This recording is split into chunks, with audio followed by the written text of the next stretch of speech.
Hello student, कैसे हैं आप सब? आई होप अच्छे होंगे।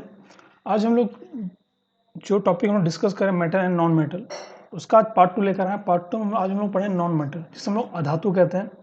ये आपको सभी कम्पिटिटिव एग्जाम में हेल्प करेगा, क्योंकि मेन पॉइंट जो चाहिए होता है वही मैं बता रहा हूँ आपको। इतना आप कर लेंगे, इतना आपके लिए काफ़ी है। तो चलिए स्टार्ट करते हैं। तो नॉन मेटल क्या होता है? मेटल हमने पढ़ा कि जिस पे पॉजिटिव चार्ज आता है, जो इलेक्ट्रॉन को दे देता है किसी को, तो उस पर पॉजिटिव चार्ज आ जाता है, जिसको धनायन कहते हैं या कैटायन कहते हैं। उसी के just opposite non metal. Non metal में क्या होता है कि जब कोई मेटल, मतलब कोई भी धातु, कोई भी तत्व कह सकते हैं, किसी से कोई इलेक्ट्रॉन लेता है, इलेक्ट्रॉन लेने के बाद जब उस पर कोई चार्ज आता है, ठीक, जो चार्ज आएगा वो नेगेटिव चार्ज आता है, और नेगेटिव जो चार्ज आता है वो बताता है कि ये अधातु है। इसका एक और डेफिनेशन है, वह तत्व जिनमें धात्विक गुण नहीं पाया जाता, जो चमकीले नहीं होते, ताप और विद्युत के कुचालक होते हैं, अधातु कहलाते हैं। ये भी बता सकते हो आप कि जो चमकीले नहीं होते, जो बैड कंडक्टर हैं हीट और इलेक्ट्रिसिटी के, उनको भी आप नॉन मेटल कह सकते हो। तो ये भी एक डेफिनेशन है, ये भी आपको ये पता है, ये भी अच्छा, वो एडवांस लेवल का थोड़ा वो भी पता हो, कोई दिक्कत नहीं है। हिंदी इंग्लिश दोनों में है, आपको समझने में दिक्कत नहीं होगी। कहने मतलब मैं यही समझाना चाहता था कि कोई भी नॉन मेटल जब इलेक्ट्रॉन ले लेता है तो उस नॉन मेटल पे नेगेटिव चार्ज आ जाता है, जिससे हम लोग इंग्लिश में अनायन कहते हैं और हिंदी में ऋणायन कहते हैं। ठीक, तो जितने भी नॉन मेटल पे अगर कोई भी तत्व पे नेगेटिव चार्ज आता है तो ज़्यादातर नॉन मेटल होते हैं। अब नॉन मेटल जो होता है ये एक ऑक्सीडाइजिंग एजेंट होता है, कि ये रिडक्शन करता है। क्या करता है? ये इलेक्ट्रॉन लेता है किसी, ठीक। Oxidising agent are those in reaction who gain electron. ये रिएक्शन में वो एजेंट होते हैं जो इलेक्ट्रॉन को गेन करते हैं। इन पे इलेक्ट्रॉन कम होता है, किसी से लेके गेन कर लेते हैं, तो उस पर और अपने ऊपर क्या चार्ज आ जाता है? नेगेटिव चार्ज आ जाता है। तो इतना कुछ आपसे पेपर में नहीं पूछे। पेपर में पूछ सकते हैं स्ट्रॉन्ग ऑक्सीडाइजिंग एजेंट कौन सा होता है नॉन मेटल में, तो फ्लोरीन होता है। कुछ non metal example, oxygen, nitrogen, carbon, sulphur, hydrogen, phosphorus, ये कुछ एग्जांपल है किसके? नॉन मेटल के। अब other non metals are found in either solid और गैसीय स्टेट। जो नॉन मेटल होते हैं ये सॉलिड या गैसीय स्टेट में ही मिलते हैं। एक एक्सेप्शन है जो आपको पता होना चाहिए। वो एक्सेप्शन क्या है कि जो ब्रोमीन है, ये एक ऐसा नॉन मेटल है जो लिक्विड स्टेट में पाया जाता है, जो द्रव अवस्था में पाया जाता है। ये आपको पता होना चाहिए। ये कई बार पूछा गया है कि वो धातु बताइए जो द्रव अवस्था में पाई जाती है, ब्रोमीन पाई जाती है। Iodine is the non metal but it is lesser. एक और चीज, आयोडीन भी एक अधातु है, बट ये चमकीली होती है, क्रिस्टल होता है ना उसमें, इसलिए वो चमकती है। ठीक, अब उसका आता है एलोट्रोप्स ऑफ कार्बन, ये भी अधातु है, कार्बन में एक अधातु है। तो इससे कुछ एलोट्रोप्स हैं जो कई बार एग्जाम में पूछा गया है, डायमंड, ग्रेफाइट, बकमिंस्टर, फ्लोरेंस। तो ये कई बार पूछा गया इनके चीजें, ग्रेफाइट से पूछा गया, डायमंड से पूछा गया है। तो इन्हीं के बारे में हम लोग डिस्कस करेंगे। कुछ जनरल चीजें हैं। सबसे डायमंड, देखिए डायमंड के हमको पता है, डायमंड के एक सबसे हार्डेस्ट कह सकते हो। Diamond having the highest value melting point among all the element. जितने भी तत्व हैं उसमें जो डायमंड है या कार्बन कह सकते हैं, उसका गलांक सबसे ज़्यादा होता है, उसका मेल्टिंग पॉइंट सबसे ज़्यादा होता है। ठीक, ये चीज़ पता होना चाहिए। और डायमंड का एक बैड कंडक्टर इलेक्ट्रिसिटी का, इलेक्ट्रिसिटी का बैड कंडक्टर है, बट गुड हीट का गुड कंडक्टर है क्या? डायमंड। डायमंड हीट का गुड कंडक्टर क्योंकि कार्बन से बना है, बट इलेक्ट्रिसिटी का बैड कंडक्टर है, ये ध्यान रखना। हिंदी में पढ़ सकते हैं। इसका यूज़ कहाँ करते हैं? ग्लास कटिंग में करते हैं या रॉक कटिंग में, चट्टानों को काटने के लिए या कांच को काटने के लिए हम डायमंड का ही इस्तेमाल करते हैं। फिर आता है ग्रेफाइट। तो ग्रेफाइट भी एक कार्बन का एलोट्रोप है। ग्रेफाइट आपने कहा पेंसिल से देखा होगा, पेंसिल के अंदर जो काला काला होता है वो ग्रेफाइट का ही है। ड्यू टू लेयर स्ट्रक्चर और फ्री इलेक्ट्रॉन्स, क्या होता है ग्रेफाइट में? लेयर स्ट्रक्चर होता है और फ्री इलेक्ट्रॉन्स होते हैं, कह सकते हैं। Graphite is the only non metal which is good conductor of heat and electricity. ये चीज जो इंपॉर्टेंट है, मैं इसको आपको अंडरलाइन कर देता हूँ। अंडरलाइन क्या करता हूँ? ये कि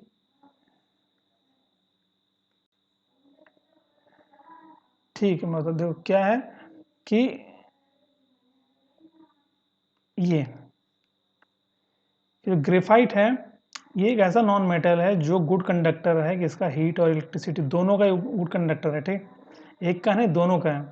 तो सोचो ये चीज पूछ सकता है, और पूछा गया है कई बार कि विच नॉन मेटल और which allotrope of carbon is a good conductor of heat and electricity. तो वो कौन सा है? नॉन मेटल है ग्रेफाइट। ये एक लुब्रिकेंट का भी काम करता है ग्रेफाइट। ये जो पेंसिल्स होती हैं उनके अंदर जो लेड होता है उसके वो होता है। और जो ड्राई सेल होते हैं, जो ठीक जो ड्राई सूखे सेल होते हैं, उनके कैथोड में ग्रेफाइट का इस्तेमाल किया जाता है। ठीक, जो कैथोड एनोड दो पार्ट होते हैं एक ड्राई सेल में, शुष्क जिसको सेल कहते हैं, उसमें जो कैथोड होता है उसमें ग्रेफाइट का इस्तेमाल किया जाता है। फिर थर्ड आता है बकमिंस्टर फ्लोरेंस। बकमिंस्टर फ्लोरेंस में हम क्या कह सकते हैं कि ये फुटबॉल की तरह होता है पहली चीज़ तो, क्योंकि इसका फुटबॉल जैसा शेप होता है। अगर आपको मैं दिखाऊं फुटबॉल जैसा शेप होता है, इसका पूरा गोली होता है, गोली है, बट उस पर अलग अलग पैटर्न होते हैं। दो पैटर्न कौन से होते हैं? ये होते हैं दो पैटर्न कौन से होते हैं? एक होता है 5 रिंग वाला एक शेप होता है और एक होता है 6 रिंग वाला। तो और टोटल उसमें कार्बन होते हैं 60 कार्बन से मिलकर ये बनता है फुटबॉल वाला शेप बनता है। उसमें 60 कार्बन होते हैं, जिसमें 2 रिंग मतलब 5 रिंग के 12 होते हैं और 6 रिंग के 20 होते हैं। ठीक है, इसी में टोटल आप कार्बन काउंट करेंगे तो 60 कार्बन मिलके ही बकमिंस्टर फ्लोरेंस बनता है। इतना आप डिटेल नहीं पूछा बट पता होना चाहिए, कुछ भी पूछ सकता है एलोट्रोप के बारे में। तो अब क्या था, केमिकल प्रॉपर्टीज और नॉन मेटल की कुछ केमिकल प्रॉपर्टीज होती हैं। जैसे नॉन मेटल जब ऑक्सीजन के साथ रिएक्ट करता है तो नॉन मेटेलिक ऑक्साइड बनाता है पहली चीज तो। और नॉन मेटेलिक ऑक्साइड भी दो टाइप के होते हैं, एक होता है एसिडिक नेचर का, एक होता है न्यूट्रल ऑक्साइड। ठीक, न्यूट्रल ऑक्साइड जो न्यूट्रल होता है, और एसिडिक नेचर मतलब जो एसिड वाली प्रॉपर्टी शो करता है। ठीक, इतना जानना है। अब वही जब नॉन मेटेलिक ऑक्साइड या जो न्यूट्रल वाटर के साथ रिएक्ट करता है तो क्या बनाता है? एसिड बनाता है। ठीक, ये बताया था अभी non metallic oxide CO2 plus H2O क्या बना है? हाइड्रोजन कार्बोनिक एसिड कह सकते हैं या हाइड्रोजन कार्बोनेट कह सकते हैं।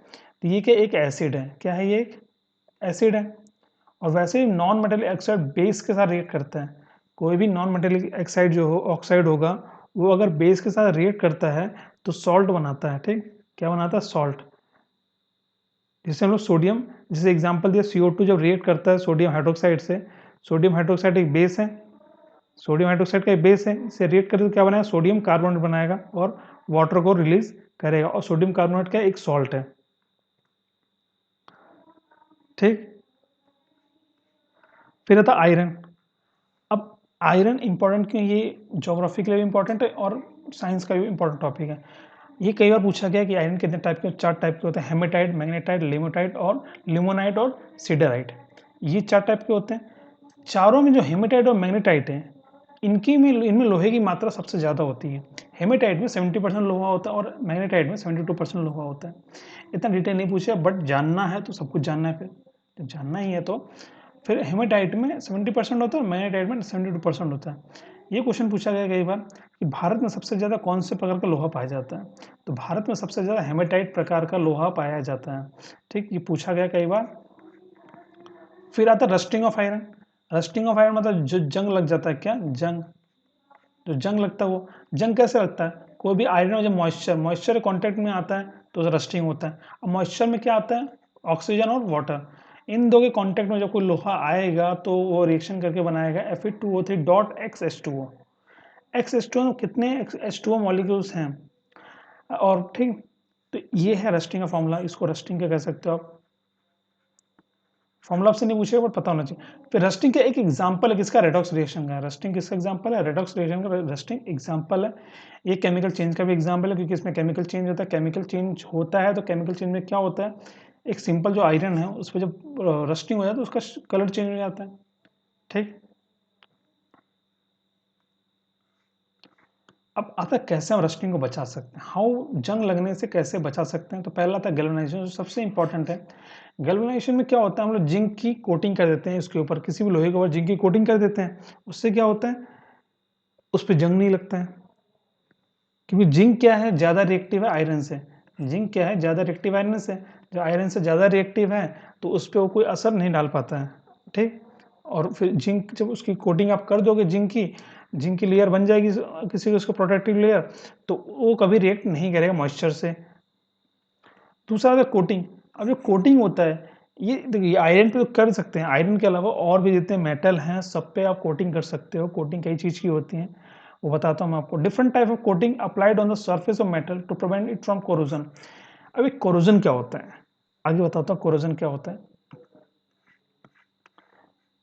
सबसे कोटिंग एग्जाम्पल क्या, वैक्स टिप्स, पेंट, वार्निश, ये सब के कोटिंग एग्जाम्पल हैं।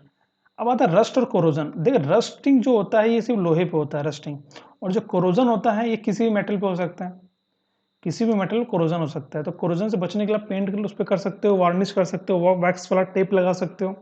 ठीक, एक नोट है क्या, एल्यूमिनियम है। एल्यूमिनियम एक ऐसा मेटल है जो जिस पर कोरोजन कभी नहीं होता, कभी भी कोरोडेड नहीं होता, कभी भी उसमें जंग नहीं लगता, एक तरह कह सकते हैं, क्योंकि वो जो ऑक्सीजन से रिएक्ट करता है, रिएक्ट करके क्या बनाता है, Al2O3 बना देता है, एल्यूमिनियम ऑक्साइड ट्राइऑक्साइड बना लेता है। क्या मतलब, एल्यूमिनियम ट्राइऑक्साइड बना लेता है, मतलब कि जो ये आपका है इसके बाहर वो ऐसे खुद ही एक लेयर बना लेता है एल्यूमिनियम के बाहर। ठीक, जब ऑक्सीजन से रिएक्ट करता है, तो जिस कारण क्या होता है, इस एल्यूमिनियम पे कभी जंग नहीं लगता है। फिर आता है colour of corrosion copper. Copper का पूछा गया कई बार कि कॉपर जब कोरोजन करता है तो कौन सा कलर का होता है, ग्रीन कलर का हो जाता है। ठीक, कॉपर ही जब रिएक्शन करता है, रिएक्शन करके उस पर कौन सा, उस पर ग्रीन कलर आ जाता है। सिल्वर जब रिएक्ट करता है, आपने देखो चांदी कुछ टाइम के काली पड़ जाती है, काली पड़ से आप उसको सफाई करवाते हो, तो सफाई करा तो उसको टार्निशिंग कहते हैं, सिल्वर को, सिल्वर का टार्निशिंग करना, सफाई करना। तो सफाई क्या होता है कि जो सिल्वर होता है वो हाइड्रोजन सल्फाइड के साथ रिएक्ट करता है, जब सिल्वर हाइड्रोजन सल्फाइड के साथ रिएक्ट करता है तो वो बना देता है सिल्वर सल्फाइड, और सिल्वर सल्फाइड बनने के कारण उसका कलर क्या हो जाता है, ब्लैक। जब उसका कलर ब्लैक हो जाता है तो क्या होता है कि उसको फिर हम टार्निशिंग की मदद से सफाई कराते हैं, सुनार के पास लेके जाते हैं सफाई कराने के लिए, और फिर वो उसको साफ करता है। ठीक, एलॉय, एलॉय कई बार पूछा गया। मिश्र धातु, मिश्र धातु क्या होती है, जो कई मेटलों से मिलके बनी होती है, मतलब दो से ज्यादा मेटल से को जब मिलाते हैं तो क्या बनता है, एलॉय बनता है। एलॉय में सबसे पहले स्टेनलेस स्टील, बहुत लोगों को नहीं पता स्टेनलेस स्टील किससे मिलके बनी है, वो उसमें आयरन, कार्बन, क्रोमियम और निकल, ये सब चीजें आती हैं। क्रोमियम, क्रोमियम आता है, ठीक, निकल आता है, इनके कारण ही एक स्टेनलेस स्टील तैयार होता है। और स्टेनलेस स्टील में आयरन है, बट क्रोमियम मिलाने से क्या होता है, उस पर जंग नहीं लगता। निकल मिलाने से क्या होता है, उसकी मैग्नेटिक प्रॉपर्टी खत्म हो जाती है। ब्रॉन्ज, ये पूछा गया, ब्रॉन्ज के अलॉय किससे में, टीन और कॉपर से मिलकर बना है। और ब्रास, पीतल जिसे हम लोग कहते हैं, कॉपर और जिंक से मिलकर क्या बना है, पीतल। इसको याद कर सकते हो किससे, पिताजी से। पीतल बना, तांबा और जिंक को मिलाएंगे, तांबा और जिंक को मिलाएंगे क्या बनेगा, पीतल बनेगा, जिसको ब्रास कहते हैं। फिर आता है निक्रोम, निक्रोम भी एक अलॉय है जो निकल और क्रोमियम मिला के बना है। देखिए निक और क्रोम, निकल प्लस क्रोमियम, इसका इस्तेमाल करते जितने भी हीटिंग एलिमेंट वाले जो सामान बनते हैं, जैसे गीजर हो गया और भी प्रेस हो गया, कपड़े प्रेस करना, तो उन सब में निक्रोम का इस्तेमाल किया जाता है। ठीक, इस अलॉय का इस्तेमाल किया जाता है। ठीक, और फिर क्या आता है जर्मन सिल्वर। ये कई बार पूछा गया कि जर्मन सिल्वर किन किन मेटल से मिलकर बना है, तो ये मेरा कॉपर, जिंक और निकल, कॉपर, जिंक और निकल को मिलाने से ही जर्मन सिल्वर बना। ये सिल्वर नहीं होता है, बट सिल्वर जैसा दिखता है। इसलिए जो जितनी आर्टिफिशियल ज्वेलरी बनती हैं, आर्टिफिशियल ज्वेलरी बनाने के लिए हम लोग इसका इस्तेमाल करते हैं। ठीक, जर्मन जर्मन सिल्वर का इस्तेमाल करते हैं, और उसे से आर्टिफिशियल ज्वेलरी बनती है जो सेम कैसी लगती है, सिल्वर जैसी लगती है। बट सिल्वर तो होता नहीं है, इसलिए उतने कॉस्टली भी नहीं होते, चीप होते हैं। तो यही था हमारा आज का topic, non metal. Non metal के अलावा भी मैंने बहुत सारी चीज़ें बता दी, अलॉय बता दिया, जो चीज़ आपको पता होनी चाहिए। एग्जाम में पूछा कि इन सब से क्वेश्चन बने हैं, कहीं ना कहीं क्वेश्चन आए हैं, तो आपको इन सबको अच्छे से समझना है। और अगर कोई भी डाउट है तो कमेंट बॉक्स में मुझसे पूछ सकते हैं, मेरे साथ जुड़ सकते हैं स्टडी हब इंस्टाग्राम पे, फेसबुक पे, और कोई भी अगर डाउट है तो मुझसे पूछ सकते हैं। अगर वीडियो अच्छा लगा लाइक करिएगा और अपने फ्रेंड को भी शेयर करिए। वीडियो यहीं पे एंड करता हूँ, आप सबका दिन शुभ हो।